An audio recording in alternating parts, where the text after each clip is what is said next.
kids to college. And at the same time, my own kids were starting to get older. So it was a natural segue for me. And a lot of the work that I used to do prior to divorce really translates and helps with this path in terms of negotiating financial aid, examining bottom line costs, analyzing different offers and seeing what might make the most sense for parents as they move forward with college decisions. You know, it's an emotional time, it's a stressful time because of the finances, and my role is to help people save money on the cost of college, and at the same time, it helps the parents, it helps the child, and it helps to reduce stress for everyone. So that being said, let's discuss how to save money on the cost of college, especially when you're going through a separation or a divorce. So some things that parents need to concern themselves with, especially at a difficult time, is who is the custodial parent for financial aid purposes.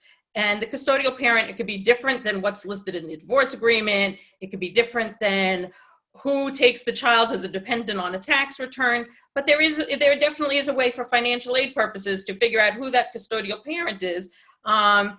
And ideally, it's going to be beneficial for financial aid. So something I'll do with parents is, you know, strategically work with them to figure out and plan who should be that custodial parent, when to put that into action, and to make sure that they get that benefit when filling out the FAFSA form, which is the free application for federal student aid.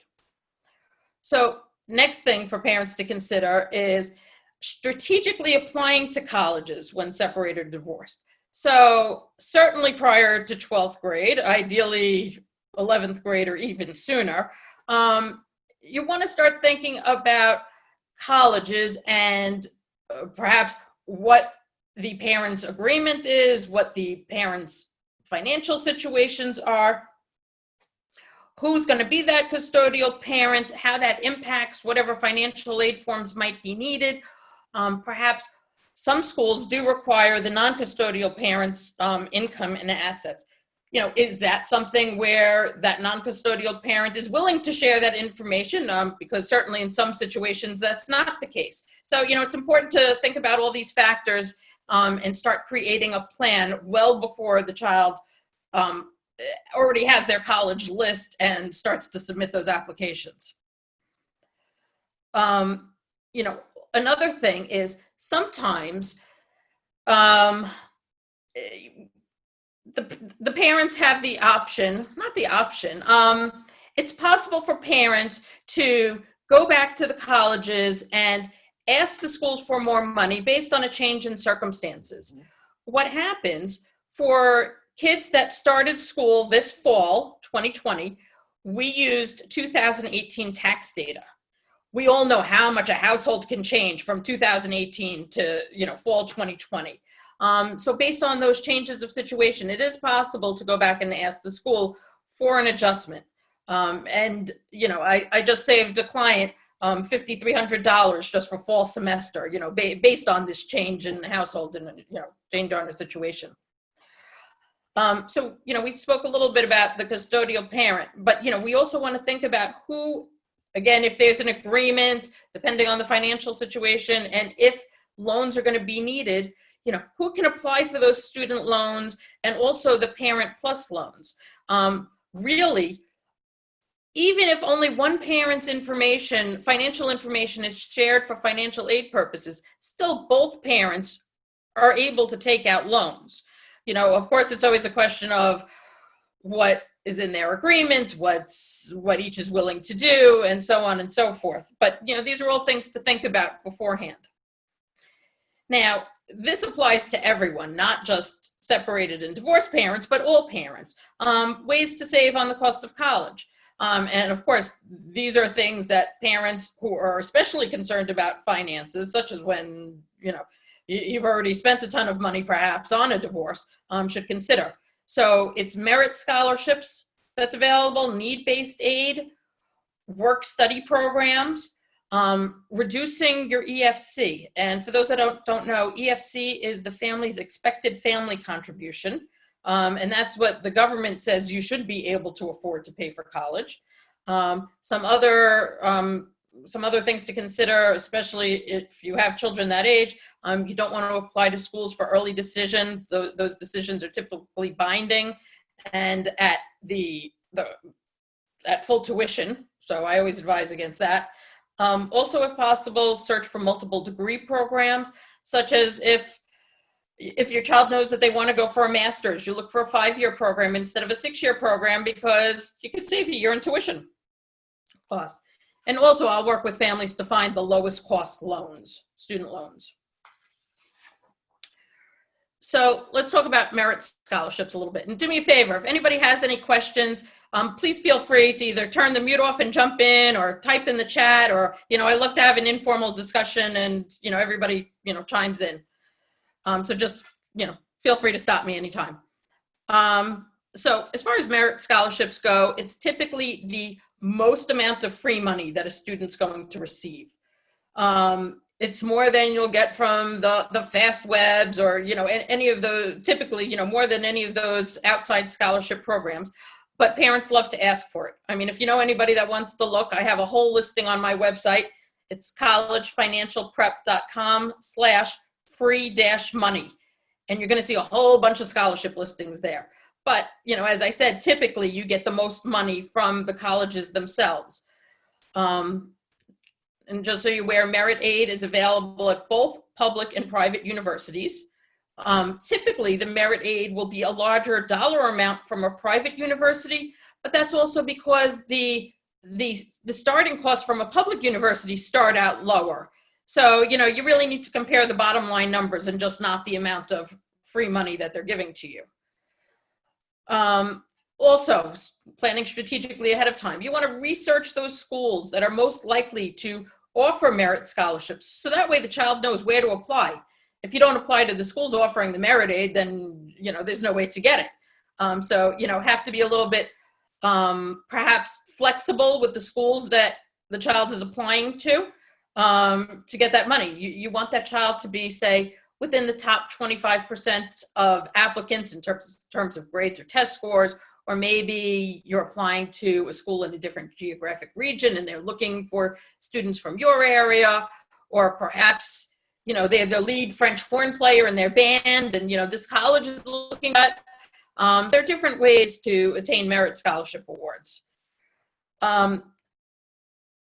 Also with the strategic planning, it is possible, as we started to say, especially when you're separated, divorced, you want to hone in on those schools where they're more likely to get merit aid. Because I know that, with both parents, in terms of reducing the stress and paying for the costs and whatnot, it is important to find the schools and be flexible and save money when possible. So let's move on. There are a lot of clients that I work with who also have need-based aid. Unfortunately, one household now has to spend the cost to maintain 2 households, and, of course, it's difficult for everyone. So I always recommend to everyone, regardless of need, completing the FAFSA form. But the FAFSA form allows for Pell Grants, for work study, for subsidized student loans. So it's very important for those that have need. The FAFSA will look at both the parents' income and assets as well as the student's income and assets. There can be a lot of confusion with the FAFSA when it comes to separation and divorce. It could certainly benefit parents. It also, because of the form, can mess a lot of people up when completing it. So, just always have to advise people to be very careful, so I'll leave that there. There's just a chance for people, there's opportunities for aid, but there's also opportunities to make mistakes. So let's go on. So the reasons for that everyone should file FAFSA, even if, the family is so well off, there's still many reasons. One is to acquire merit scholarships. A lot of the schools won't award merit scholarships unless they have a financial aid form on file, which seems, counterintuitive, but yes, that's what a lot of the schools do. Not 100%, but many of the schools. Also, it doesn't matter how much a family earns, but if student loans are going to be needed, the government allows freshmen to take up to $5,500 in student loans a year, $6,500 sophomore year, and $7,500 junior and senior years. And those loans are without cosigners. They have the lowest interest rates. Right now, it's at 2.75%, but you can only get that by completing the FAFSA form. Also, if a child wants to apply for work study, that's done through FAFSA. And the last reason I advise all families to fill it out is if there's a change in circumstance in the household, whether it's a separation or divorce, whether it's a job loss, whether it's an illness, whether, a parent unfortunately unexpectedly passes, or, something horrific happens in the household, that FAFSA form is already on file, and it's much easier to request the school to go in and make adjustments based on the current set of circumstances, as opposed to when the form was initially filed. If it's not on file, then you have to go and wait another year. So we spoke a little bit about work-study programs. And people always ask me what that is, and why should their child do it, or no, my child's going to be a freshman, I just want him or her to focus on their studies. Well, I think that there are lots of good reasons for students to participate in either formal work study or to get a part-time job on campus. Typically, whether it's work study or a job on campus, they're going to be getting a paycheck every couple of weeks, just like if they were working at a job at the mall. And really, it's used for spending money. It's not put towards tuition. So, here, instead of parents having to give an extra allowance, it's their spending money at school. Really, with work study or getting a job on campus, it's up to the child to go and seek out that position. So while many parents, are hesitant about work study, here's what I see as some of the benefits. They have work experience to put on their resume, and that can certainly lead to future opportunities or internships, or, it just opens up doors for them. Also, it teaches the kids time management skills, and when the job is quiet, they actually get to do their homework and study on campus, which, they wouldn't get a job working in the mall. So, lots of good reasons there. Vicki, we have a great question from Arike, and he was wondering, do these programs work in all states or just a few states? Which programs? Like FAFSA is federal for every, it's throughout the United States. Work studies throughout the United States. Everything I'm talking about is very, very general. The clients that I work with are from all over the US. So yeah, these are things that are applicable to everyone. Wonderful, thank you. There's also another financial aid form that people may be familiar with. It's called the CSS profile. The CSS profile is used primarily by private universities. There's one or two public universities that use it, University of Michigan, I believe, but mainly it's for the private schools. The big names, such as Syracuse University, George Washington, Boston University, NYU, just to name a couple, but it's big names that you've heard of.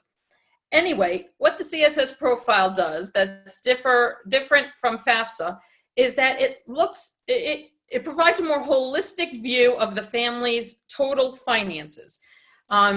It will consider the value of your home and the mortgage you have on your home. It'll consider your retirement accounts. It will even ask you what kind of cars you drive, depending on what schools that you apply to. But with some schools, whereas FAFSA typically only looks at the custodial parent's information, assuming that they were separated, divorced, prior to 2 years before. With the CSS profile, depending on the school, they may ask for the non-custodial parents' financial information as well. So that's another area where I'll work with clients to be strategic as to whether a child should apply to those schools or not, depending on if the non-custodial parent is going to cooperate. And if they are not going to cooperate, we need a very, very, very good reason.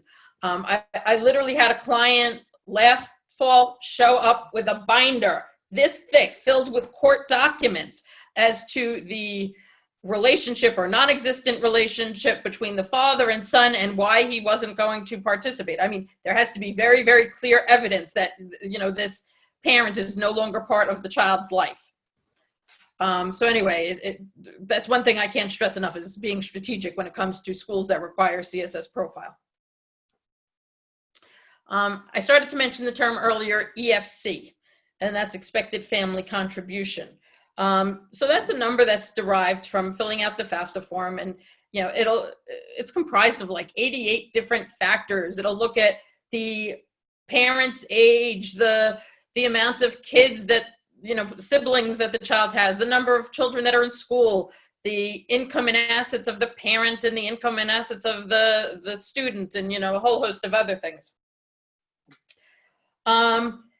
What's interesting, perhaps may even be considered not fair, is if a custodial parent is remarried, then also that step parent's assets and income is included into the number, even if that step parent has no intentions whatsoever of paying for college for the child. So, it's important for that to be taken into account, whether or not somebody does want to move forward in a marriage. It all plays into, what's going to be the bottom line for the child in terms of college costs. So there are certain ways to reduce a family's EFC. However, I always say that I am not an attorney, I'm not an accountant, I'm not your financial advisor, so you may want to talk to, any of those professionals, because what may be beneficial for financial aid purposes may not be beneficial from a tax perspective or, otherwise. So for reducing your EFC, one, it's best not to keep money in the child's name. It's better for the parents to be, for the money rather to be in the parent's name. If possible, you may want to contribute more to retirement savings prior to the child being in senior year of high school.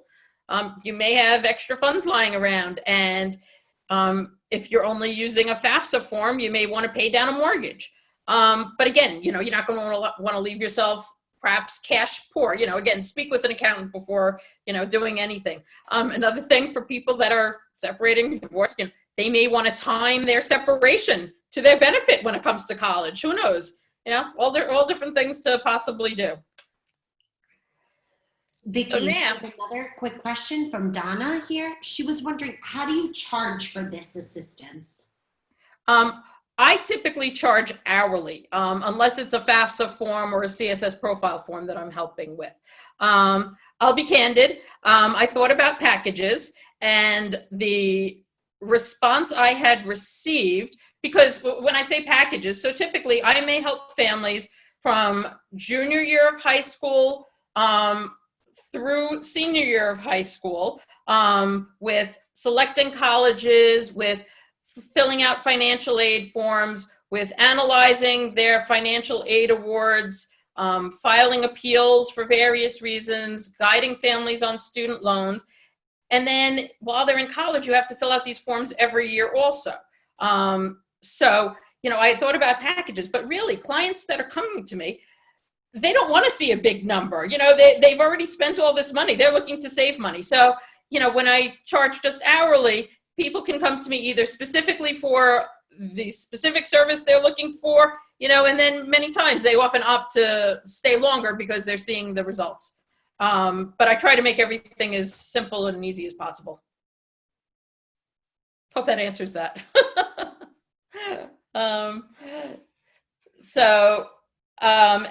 Okay, so now it's probably like, say, February, March of senior year, and the child has started to receive their acceptance letters, and now they're starting to get their financial aid awards. It's important to compare not only the starting price of each school, but also, how much free money they're getting, was work study offered, what's that gap amount with your EFC? Are they still expecting you to take out loans? How much in loans? And that bottom line costs of attendance. Just to make sure it's important to make sure you're comparing apples to apples with each school. And I'll help a lot of clients with that because, unfortunately, nothing is standardized. So I'll put it into a clear, I'll put it into a schedule, and so it's a clear picture for clients, and they can see what's what. And perhaps the child really wants to go to school A, but school B made a better offer. I'll put together a case for them to submit to school A about why that student is deserving of a greater award. Or perhaps there was a family change that we want to appeal and ask for more money. I'll do that at that time as well. So there are a few different things that I'm, considering looking at when I prepare a case for families.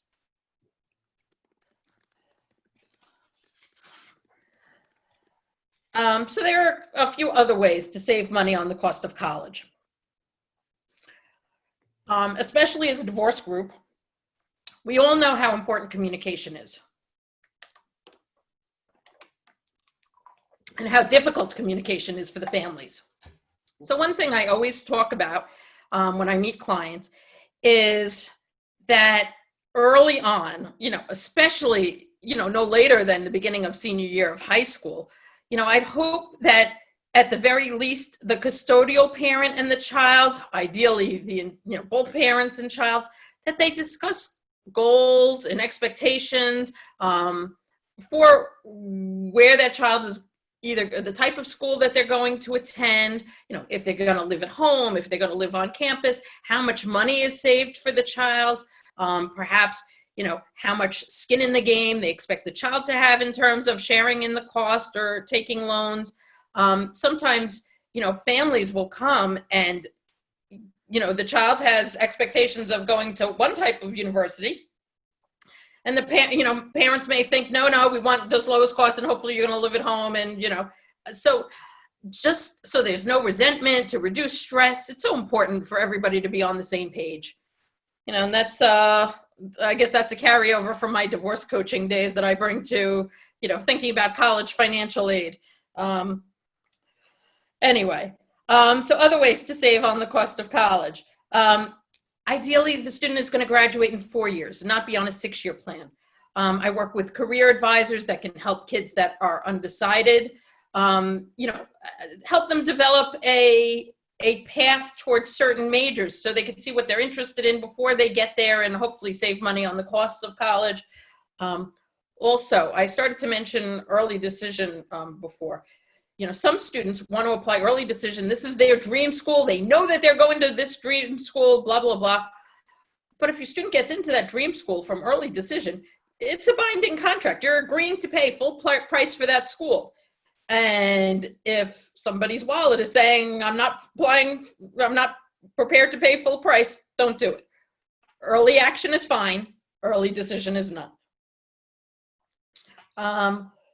Also, I think I mentioned earlier, if a student is interested in a master's program, perhaps the child wants to become a teacher and they know that they're going to need a master's degree. It's important to look for the schools that will offer those combined degrees, because it could definitely, save a year off tuition. And that's a nice savings. And also, if the children take AP classes, if they take college classes, that can shorten the length of time, on the college level and, save a semester, or two of tuition costs. Vicki, another question from Donna. She wanted to know, do you also work with intact families? So families Yes. that are not divorcing and separating? I do. The bulk of my clients, though, stem from those that are separated and divorced, only because I had been doing divorce coaching beforehand. But yes, I do work with all families. I have, unfortunately, I have a number of clients who are widowed. But yes, definitely married clients too, that run the gamut. Some need help. There's financial need. And some, don't need any help and they fill out the FAFSA form for the reasons I stated earlier, just for the merit scholarships, to have it on file as a just in case. In those families, literally, all I really have to do for them is complete the financial aid forms. They don't necessarily need all the other strategic planning that goes along with saving money, as I would recommend for those that are separated and divorced. They're not necessarily looking for that. Wonderful. And then one more question from Ari K. He was wondering, all of these funds and scholarships are for the children. What about if the parents are still going to school? Can they qualify for these type of scholarships? Um, on the undergraduate level, there's definitely opportunities for scholarships. On the graduate level, you have to find them. It's more difficult finding them on the graduate level for the parents. So I'm not sure, which you're referring to. On the undergraduate level for everybody, merit scholarships are definitely so important. Like, so many colleges offer these wonderful honors programs, and the honors programs come with so many great benefits. I mean, including, huge merit scholarships, but priority registration, priority housing if you're living on campus, great networking opportunities, both within the honors departments and with professors, but also with those already in the workforce and placing kids and adults. So yeah, there are definitely opportunities no matter what the age. I hope that helps. Yes, thank you. Okay, so last thing I'll go through. Well, one of the last things. So I mentioned student loans for those families that are going to need student loans. They are available both through the government and through private lenders. As I said, if loans are needed, it's definitely important to fill out FAFSA, because that's the way to get the that first $5,500, which is going to be the lowest interest rate loan. And also the kids won't need a cosigner for that. After that, if more funds are needed, then the parents have a choice to either go with Parent Plus loans, which is through the government, or through private lenders. If they go through the government, it's the parent's loan. If they go through private lenders, it can be the student's loan with a cosigner, with the possibility of, after say 12 months or 24 months of good payments, that the loan transfers solely to the child.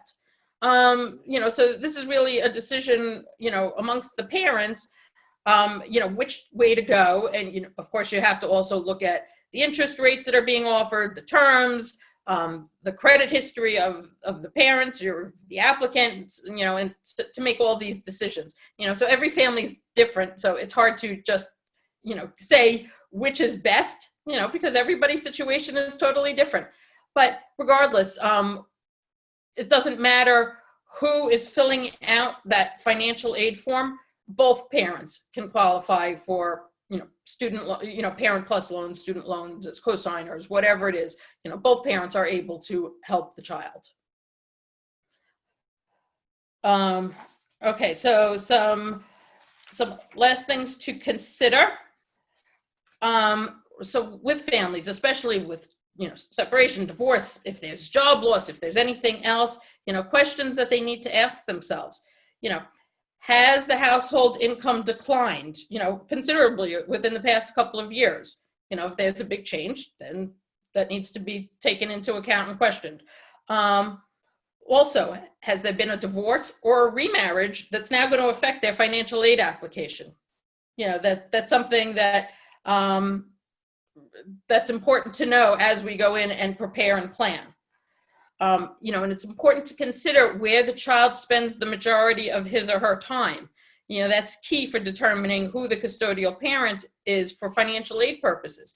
Even if the child spends most of their time at the parent who's listed as the non-custodial parent in the divorce papers, that non-custodial parent per the papers can still be considered the custodial parent for financial aid purposes. So I have to be careful, what you're doing and what's going to be most beneficial.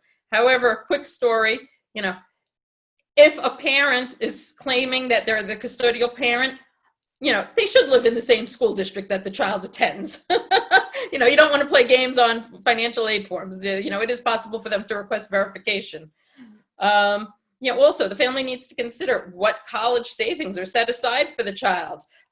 Will they qualify for need-based aid? Are they looking specifically for merit scholarships? These are all things to think about and plan ahead.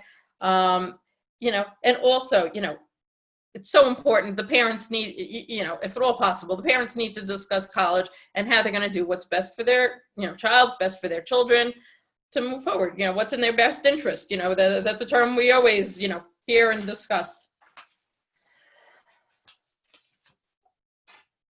Okay.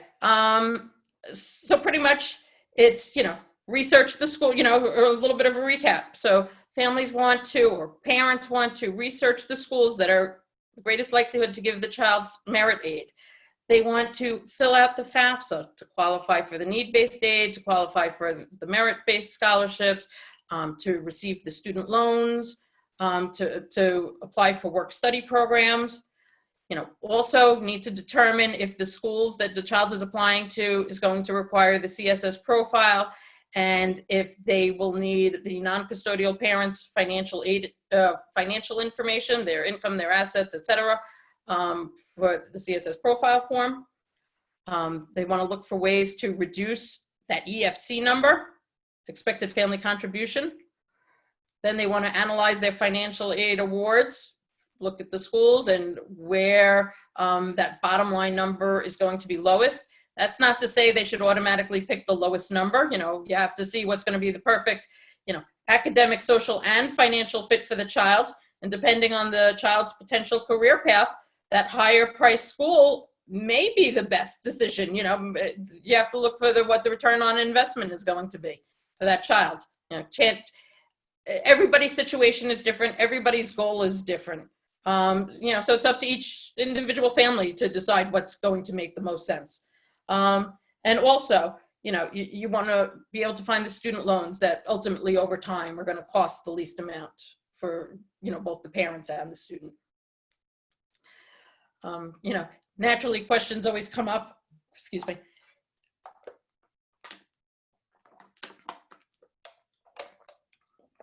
Questions always come up, right now due to COVID and what to do, and should kids go to school? Should kids stay home? Should what? Again, those are lots of, personal decisions. Lots of kids are, doing remote learning, even if they're in college dorms. It is a way to save money for the kids to live at home right now. And they can still attend their classes online.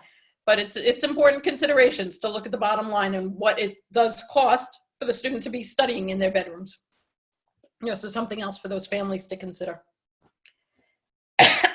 Are there any questions? Anything I can answer for everyone?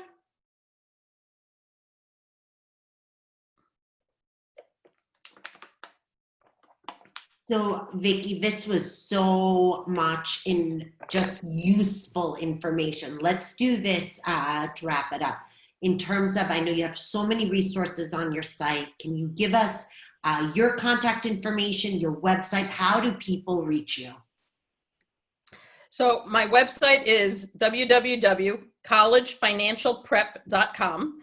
I always offer clients a half-hour, no cost session, just to discuss everyone's situation, figure out what their goals are, and start to create that plan for the family. I'm on Facebook. You could follow College Financial Prep there, facebook.com/collegefinancialprep. Both on Facebook, as well as the website. There are blog articles that I'm sharing all the time, related to different subject matters related to, college, and many that are related to separation and divorce in college. Definitely resources like I shared earlier about the scholarship sites. Plenty of information on the website, different services that we offer specifically geared towards separated and divorced parents. I have somebody on my team who is an advisor who helps with the college applications and essays and resumes, but she's also a divorced mom herself, and she represented herself pro se. And she also assists with the resume writing, career coaching, whatnot. She as well understands the needs of divorced parents. Wonderful. Thank you to you. Thank you for all of this. If you need to reach Vicki, you know how to do it. And so Vicki, just thank you. We have one question. Hang on. From Sure. Arike. The divorce can be pretty frustrating. How do you think if the custodian parent continues to remarry? For example, a mother or father divorced for more than 3 to 4 times. Arike, do you mind just unmuting yourself and perhaps giving us a little bit more? I'm not sure that I understand the question as written. I mean a divorce that somebody getting divorced once, and after being divorced, she continues to continue to remarry more than 3 to 4 times. Can just such a person qualify for all these financial aid for funding programs? It depends at the time of application.